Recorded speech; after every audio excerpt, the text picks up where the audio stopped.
afternoon. It's Monday the 23rd of October 2017, just after 1 o'clock. Welcome to UK Column News. I'm your host, Mike Robinson. Join me in the studio today, Patrick Henningsen from 21st Century Wire. Welcome to the programme, Pat. Glad to be with you, Mike. And we're going to get started with Thursday night's Media on Trial event. We haven't had a UK Column News since this took place. Fantastic event, Patrick, but before we discuss the event itself, we'll just mention the protests that were at the event. And the protests began actually a couple of hours before we arrived as organisers, and they began with somebody asking for access to the church in order to pray, they said. And once they got in, they distributed skunk water around the place. Very pleasant thing to do. Yeah, a stink bomb was dropped in the venue before it started. Here you have these so-called protesters. I guess they're from the Free Syrian Army or the Syria Solidarity Movement UK, who are using kind of religion as a pretext, pretending they're going in to pray in a church, using that as a pretext to go in and desecrate the church. Yes. Which I thought was kind of interesting. It's very telling, actually, about who the so-called moderate opposition is that's backed by the UK government, by the EU member states, NATO member states, and the United States, who back these this movement, whatever this is, funding it through the Syria campaign and other sort of opposition lifelines, as it were, in the West. Very interesting, Mike. Some really good presentations from the various speakers. We're going to start playing those out immediately after the news programme. If you happen to be watching on the UK Column website. But just to mention this, because we wondered what kind of response we would get from the mainstream media. There were some mainstream media journalists at the event, and you spoke to a couple of them. And Jessica Bateman, who I believe was at the event, said, because Robert Stewart was making the point that his investigation into the BBC's Saving Syria's Children documentary had been brought to the attention of Emily Thornberry MP, and that she had written to the BBC to ask for comment on this. So Jessica Bateman, Guardian journalist, said, "Hi, Emily Thornberry. Why are you giving legitimacy to a conspiracy theorist who claims BBC faked footage of Syria children being killed?" And she quotes a tweet from Brum Syrians from Freedom, which calls Robert Stewart a derp, now showing off that he got an even more gullible derp, Emily Thornberry, to believe his story that BBC funds ISIS. Well, that's not his story at all. He never said that the BBC funds ISIS. So she is quoting a tweet which is factually incorrect itself. She didn't do any fact-checking on the tweet as to what Robert Stewart was saying. Well, in response to Jessica Bateman's tweet, Vanessa Beeley, one of the speakers, laid down a challenge really to the mainstream media, and we can reiterate that challenge today. She said, "Hey Jessica, how about a public debate with the media on trial speakers versus yourself and other mainstream media? What are you scared of if we're all conspiracy theorists?"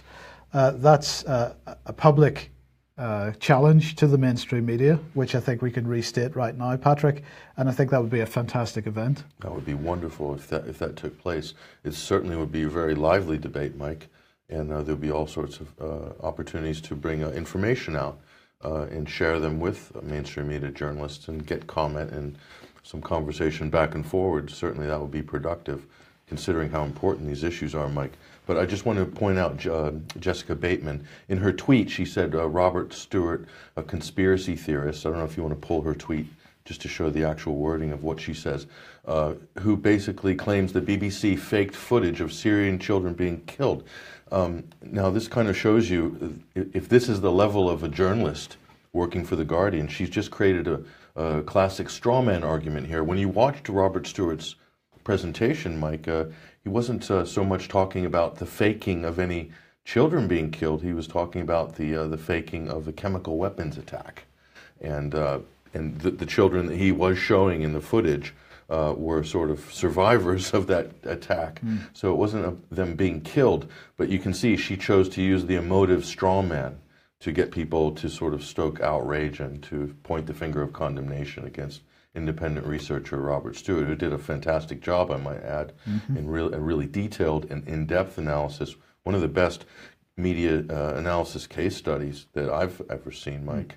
And here she is, just a cheap straw man tactic, not even addressing the actual contents accurately of the presentation. If that's the standard of the Guardian's journalism, then actually she sort of proves the case we were trying to make that night, Mike. Well, look, the cases that were being made that night were mainly based on Syria, of course, but the standard of the media. Let's just look at some of today's front pages. 50 kids a week sent to sex change clinics. This is today's newsstand, Mike, right? This is today's newsstand, yes. 50 kids a week sent to sex change clinics. Don't call mums women. So they're promoting gender issues. Horror clowns target scared kids. And smacking ban comes to Britain. So this is the in-depth media coverage. As we'll see as we go through today's news, the types of subjects they might have chosen to discuss. But this is what the Mirror, the Sun, the Star, and the Eye have decided. You've got a couple more front pages in studio here, sure. Patrick. Well, I picked this one up. We were talking about this on the Sunday Wire, Mike. 11 more wild storms on the way. We're coming on to that. And so that's the Express, and then we get back to kids sent to sex change clinics, obviously promoting the gender fluidity agenda, as it were. This is Monday morning, I might add, so it's really hitting people right between the eyes at the beginning of the week. And this is basically, mothers shouldn't be called mothers, pregnant moms shouldn't be called pregnant moms, because that might offend the trans community, or trans mothers, I guess. So this is the Sun, and then we have the weather bomb from the Plymouth Herald. Yeah.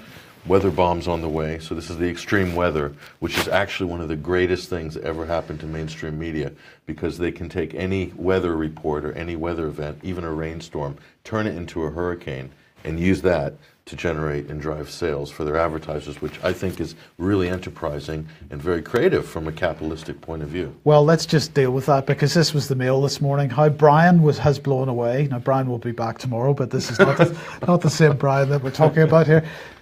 Now Brian has blown away. Prepare for Hector and Maeve. Freak storm factory could batter Britain with another 11 storms with 120-mile-an-hour winds and snow.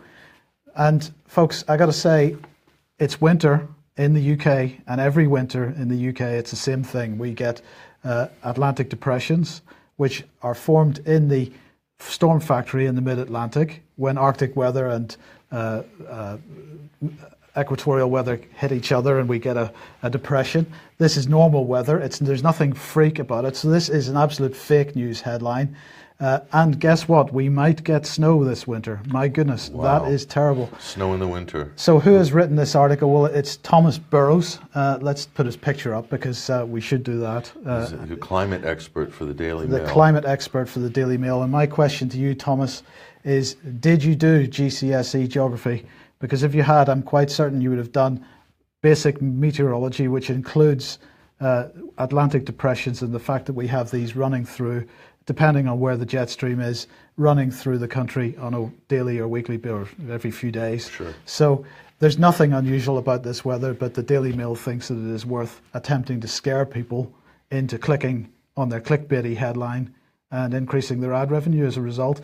This is what they accuse the fake news proponents of doing. Patrick? Sure. This is click. I think this is what the unfortunately what the mainstream media has been left with, Mike, is just clickbait, but on the print side. So I mean, what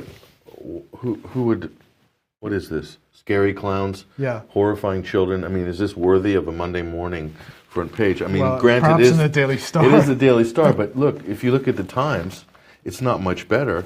Here we have the story of this actor who we're told went to fight with the Kurdish militia in Syria and fought ISIS, and just so happened to bring a camera crew along with him.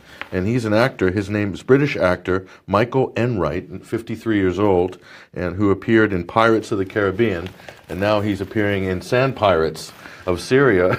Excellent. I guess that's what I would name this film anyway. But we're meant to believe that this is legitimate. This is looks like more propaganda from the Times, but it only gets better, Mike. I was going to save this for tomorrow's program with Mike, but this is the British police force here. This is actually a good story done by the Mail. These are the police dressed as little bears. I forgot which force this is. Nuneaton. This is where they recently had the I think the shooting, the bowling alley hostage Right. incident this past week. But this is the police force here, one panda bear, one furry, sort of Smokey the bear. So they're saying, what's wrong? Have they lost their minds? You've been reporting on this show. They have. About the state of the police forces and the things they're doing on Twitter and this kind of weird new culture with social media, with British police forces. What is going on? Well, look, the point here is, Pat, although the Media on Trial event was focusing on the media's coverage of Syria, actually it could be broadened out into just about every possible subject that they cover. We could have done a whole event on Grenfell Tower, and the media's treatment and lack of coverage and lack of detail and lack of context on that story as well. So, and not least Brexit, because the coverage of Brexit, unbelievable fake news. Well, here we go. Leak saying May was begging for help at dinner with Juncker. This is the dinner that we covered last Monday and Tuesday on this programme. Theresa May having a dinner date with Jean-Claude Juncker, President of the European Commission, and Michel Barnier, the chief Brexit negotiator for the European Commission. And she had dinner, but apparently at this dinner she was a quivering wreck of jelly, and she was begging for help. This is where they want people to focus. They don't want people to focus on what's actually going on with Brexit. So the United Kingdom will take its seat at the European Council table for another year and a half, said Theresa May. Let's just have a look at what else she said. The United Kingdom will take its seat at the European Council table for another year and a half, and we have important work to achieve together in this time. But cooperation with our European friends will not stop in March 2019. The UK will stand alongside the EU as a strong and committed partner, working to promote our shared interests and values. Nowhere is this more important than in our approach to the global challenges we face. Whether security and defence, migration or foreign policy issues, we face common opportunities and risks, and we must continue to address them together. So, Patrick, the UK is going to take its seat at the European Council, which it did last Thursday and Friday. This speech she just gave was as a result of that. She's going to take that table for another year and a half. She says we've got important work to achieve together at this time. She doesn't say what that is, but she does say that cooperation with our European friends will not stop after March 2019, when the Article 50 Lisbon Treaty process is supposed to finish. She says that the UK will stand alongside the EU as a strong, committed partner to European defence and security, and that's really the main focus of it. Now, of course, when we were talking about this meeting last week, both the dinner date with Juncker and Barnier, and then the European Council meeting last week, we were talking about permanent structured cooperation, this PESCO business, as being a lead into military unification. Well, just in time for that meeting on Thursday and Friday, the European Union published this fact sheet on PESCO. They say it's called Towards More Security for the EU and its Citizens, which Theresa May wants to see with greater depth and breadth. It says, in light of a changing security environment, the EU Global Strategy for Foreign and Security Policy started a process of closer cooperation in security and defence.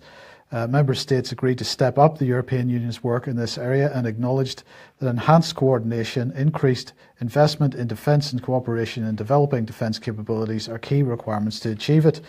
This is the main aim of a permanent structured cooperation on security and defence, as outlined in the Treaty of the EU, Articles 42 and 46, as well as Protocol 10. Through PESCO, Member States increase their effectiveness in addressing security challenges and advancing towards further integrating and strengthening defence cooperation within the EU framework. And then they've got a quote from Federica Mogherini, which says, within 1 year after we started to prepare it, we're about to launch with PESCO an inclusive framework to facilitate the joint investments and projects that we so much need to strengthen the ability of the European Union to be a credible security provider for its citizens and globally. They say that PESCO is part of a comprehensive defence package. It's closely connected with the new Coordinated Annual Review on Defence, CARD. So we've got a new acronym, CARD, the Coordinated Annual Review on Defence, and the European Defence Fund, which is currently being developed under the European Defence Industrial Development Programme. So what we're talking about here is, just as David Ellis has said on this programme many times, the consolidation of the military-industrial complex and the building of actually the increase of the military-industrial complex within the European context anyway. CARD is going to be run by the European Defence Agency, though systematic monitoring of national defence, through systematic monitoring of national defence spending plans, and it will help identify opportunities for new collaborative initiatives. So they're bringing this together as fast as they possibly can. Now, Patrick, that is absolutely clear. It is. So it's all laid out there. We have a whole new set of acronyms, and I'm sure there'll be new acronyms to nest underneath the PESCO concept, the framework of PESCO there. But I just want to go back just to comment on the original talk about Theresa May. So what they're trying to do now is fill the headlines with nuanced sort of political entertainment gossip. So it's, before it was Theresa May's leopard skin, high heel shoes and handbag, and now it's she's looking a little bit tired, and something was leaked. What was leaked? Anything substantial? No. What was leaked was like, well, they what did they leak exactly? What was that? Well, that she was sort of a gibbering wreck at this dinner date with Junkers, which is complete nonsense. So it's he said, she said stuff, yes, but not the actual contents of the conversation. Correct. Right? So this is what will be reduced to in terms of mainstream media coverage as they drag their heels on Brexit for the next 24 months, as they sort of railroad the process, and then probably come to us after 2 years and they'll say, well, it just didn't work out. We tried, but it just didn't work out, but we have a better deal with Europe now. Here it is. So, interestingly, what they are attempting to do in parallel with that is to promote the idea that a no deal is the most likely outcome.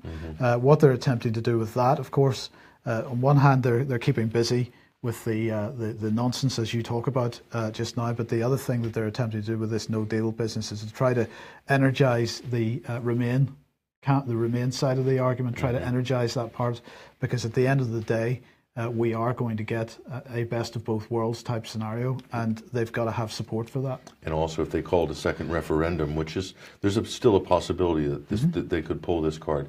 If they did have a second referendum today, a lot of people are saying, a lot of pundits are saying that it would be the result would go in favor of Remain because of the shambles of the Brexit negotiation. So you can kind of see how this kind of narrative is already being pre-baked for the public. So. But it's all right, Patrick, because the European Council Press, the EU Council Press, has sent this tweet out today. This Wednesday at the EU plenary, first ever electronic signing of an EU Act. So it's not even a wet ink signature anymore. Are they too busy that they just can't pull the pen out and sign it? It's all electronic. It's all electronic. Now, in the future, of course, perhaps we'll see European Parliament acts go through, and maybe there'll be some suggestion that the Russians hacked the process.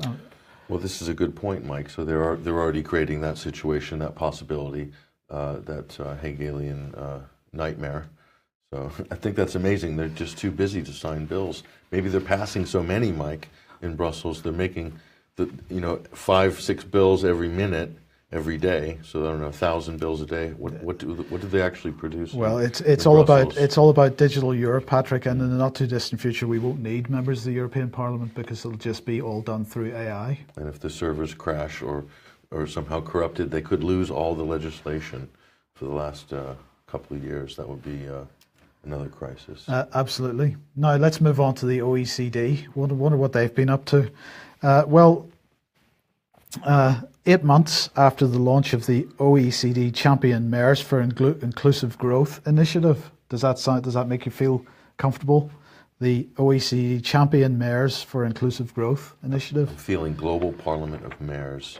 Yes. This was launched with Mayor Bill de Blasio at the Ford Foundation headquarters in New York. Since then, 26 champion mayors have gathered in Paris. It's taking place today. Here it is, and Michael Bloomberg was speaking at it this morning. He said the more city networks are created, the faster cities can make progress. So while we've got all this Brexit shenanigans going on, which seems to be designed to build certain European level institutions, at the same time we're seeing the continuing propagandizing for the destruction of the nation state, because while the nation state's still in place, we can't have a federal European Union. It's very difficult. So Michael Bloomberg continuing to push this city's agenda. Apparently this OECD Champion Mayors initiative was created to provide mayors with a unique platform in the global debate on inequality, enabling them to share their perspectives and experiences with national governments and other key stakeholders. So that's what this meeting is about. But what else did Michael Bloomberg have to say? He said, the more cities grow, the more we can study them and learn what makes them most effective. So what is this? This is seems to be about creating little laboratory sort of enclosed areas called cities where they can study people's behavior. Yeah, so the social engineering is self-evident on that statement made by that gentleman there. So that's the ultimate social engineering confined, controlled experiment is the megatropolis. So that's absolutely clearly what the agenda is. And as we move on, of course, the other agenda which is going on to break up sovereign nation states at the moment is the separatist movements which are building up all over the place. Catalonia continues. Officials aren't going to follow orders from Madrid, as Madrid says that it is going to take direct control of Catalonian institutions once again. And the media full of stories this morning wondering how the police are going to react to this. Are the police going to follow the orders from Madrid, or are they going to try to stick with the Catalonian? So that situation really being stoked up as hard as possible by the mainstream media at the moment. But Patrick, it doesn't end there.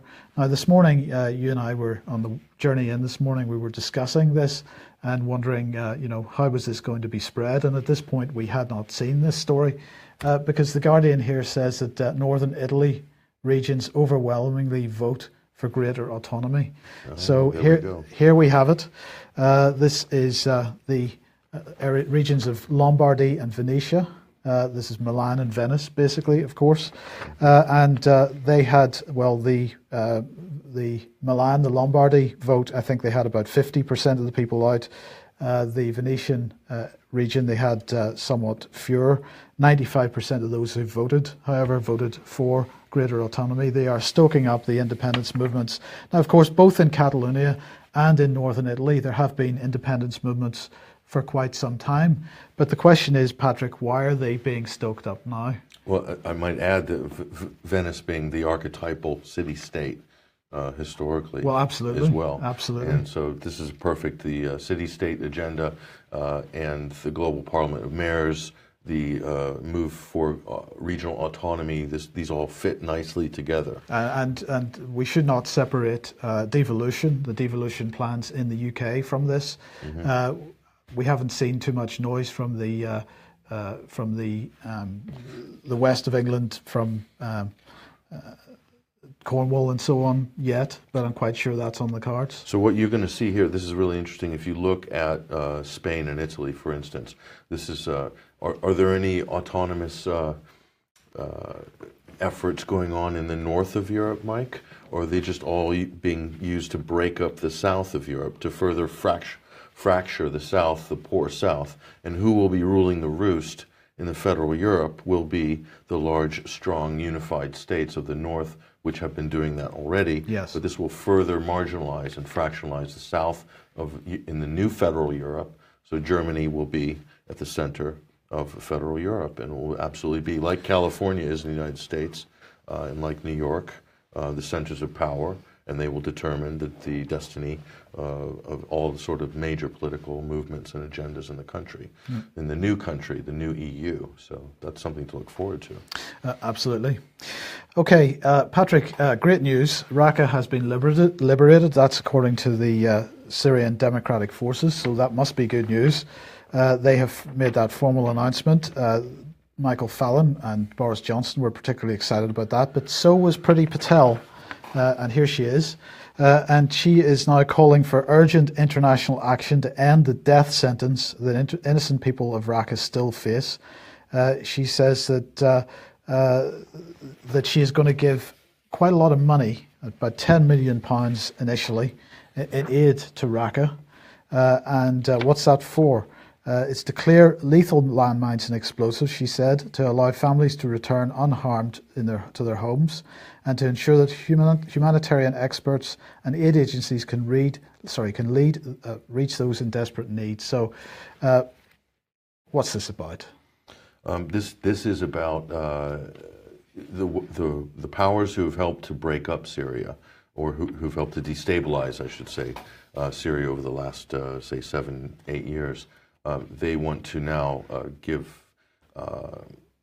some sort of aid or legitimacy to the occupying. They say liberated Raqqa. It's liberated, but then it's now occupied by U.S.-backed Kurdish militia forces. So this is in Syria proper, and this is not necessarily a Kurdish majority area. Well, before the war, some of these places, but the demographics have changed. This is what ISIS does.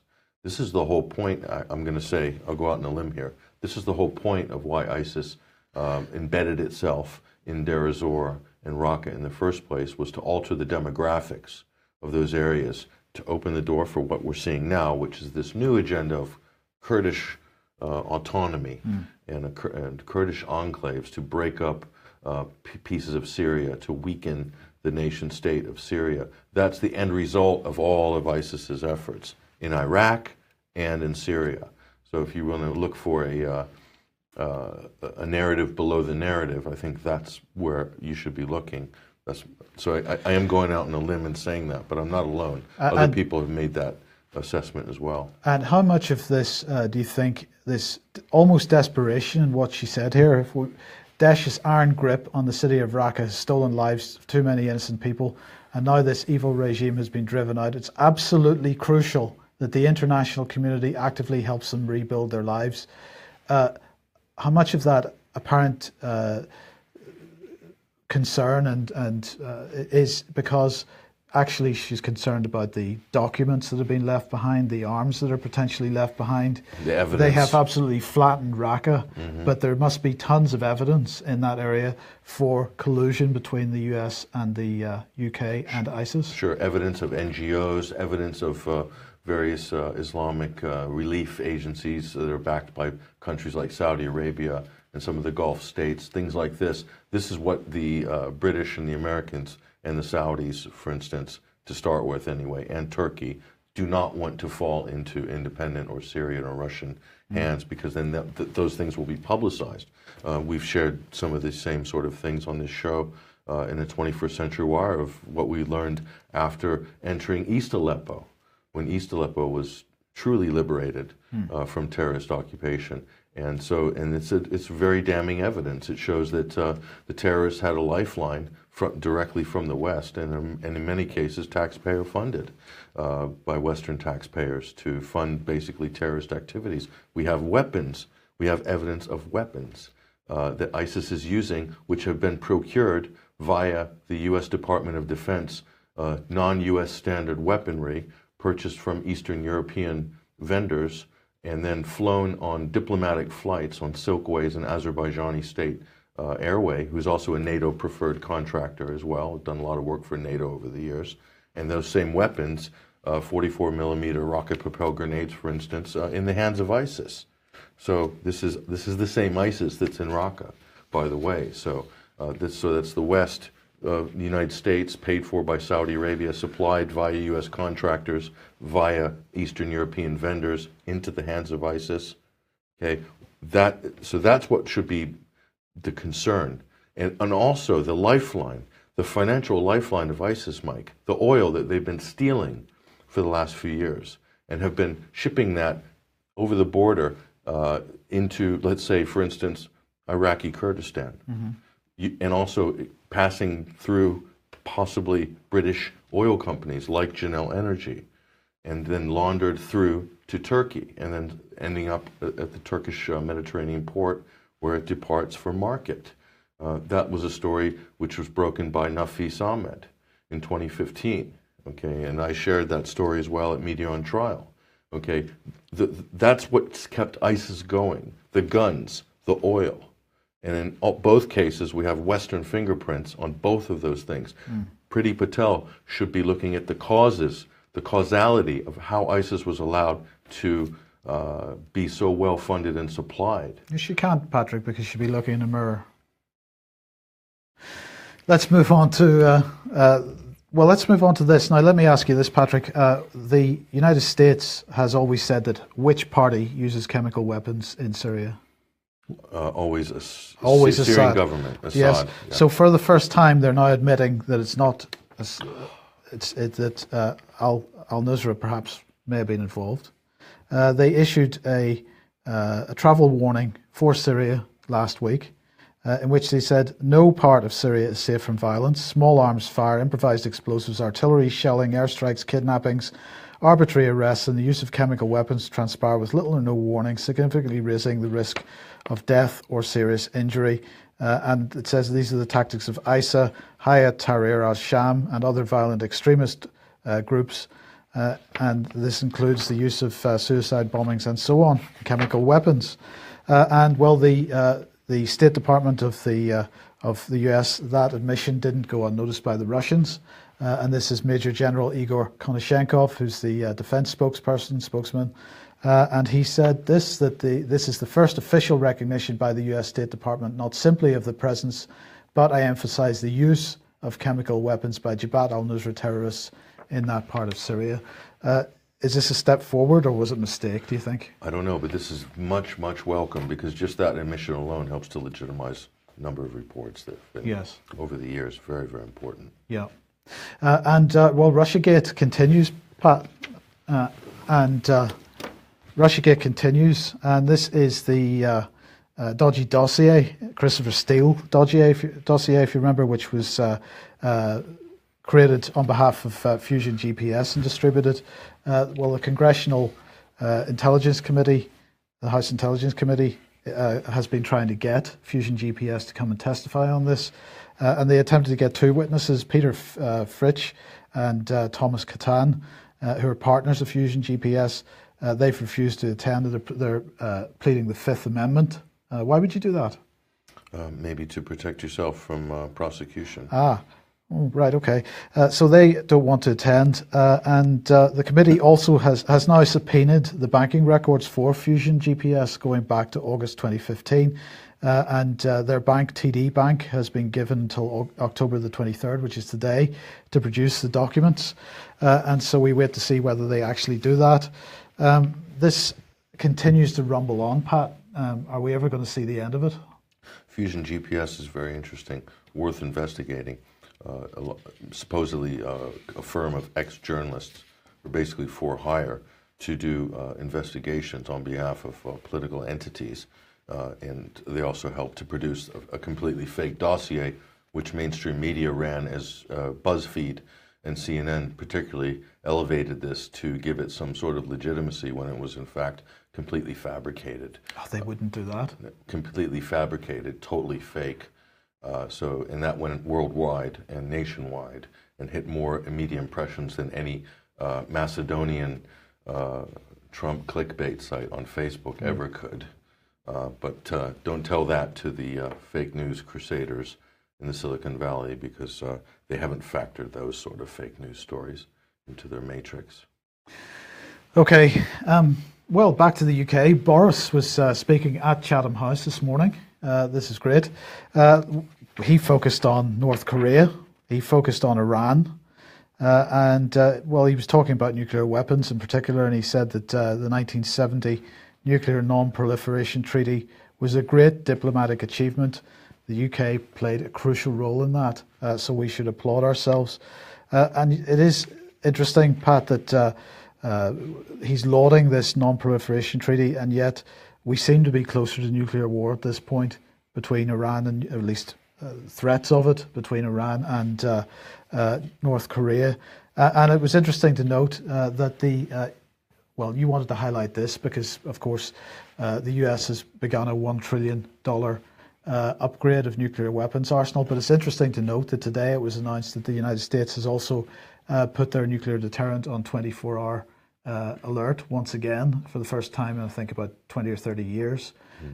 So we're getting closer to what seems to be a nuclear standoff between the US and two countries which don't deserve to be getting this kind of pressure. But it's okay. Boris says the Non-Proliferation Treaty has done its job. The only problem is one of the biggest undeclared nuclear weapons arsenals in the world, I don't believe is a signatory to that treaty, Mike, which is the rogue state of Israel. So that's a big problem. And so that kind of delegitimizes the entire document. And unfortunately, but if the United States and the West are so interested in non-proliferation, why would they spend $1 trillion to upgrade their nuclear arsenal? That's what Barack Obama, the Nobel Peace Prize winning president, did in 2014 with the article we just showed you there. So a lot of problems with this narrative, Mike. Absolutely.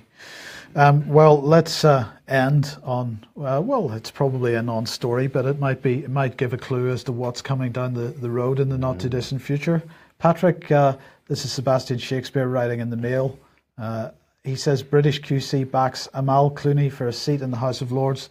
What impact, if she was to be given a seat in the House of Lords, what impact might that have on a future presidential campaign by George Clooney? I think if his wife was a Lord, the Americans would lap it up because they love all the pomp and circumstance of British high society, the royal family, etc. So she's in the Lords. This will be a great sort of marketing feature.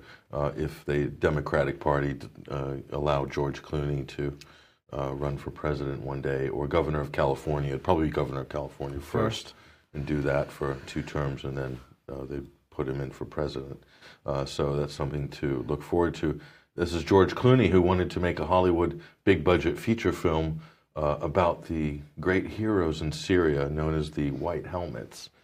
So he's already got his finger in a lot of interesting pies, a Council on Foreign Relations member, so you can kind of guess where his interests and his ideology is in terms of neoliberal interventionism. It's pretty clear. But I mean, the British establishment wouldn't be so keen to get their man into the White House that they would cynically subvert the process of entry to the House of Lords in this way, would they? They wouldn't do that, would they? Okay, we'll leave it there for today. Thank you very much for joining us. Thank you very much, Patrick, for taking part today. We will be back at the usual time, 1 p.m. tomorrow. Brian will be back as usual. Media on Trial after this, right? Media on Trial. We're starting off with Robert Stewart's presentation because that's the one that has received the attack straight away. So that's following straight away now. We'll see you tomorrow. Bye-bye.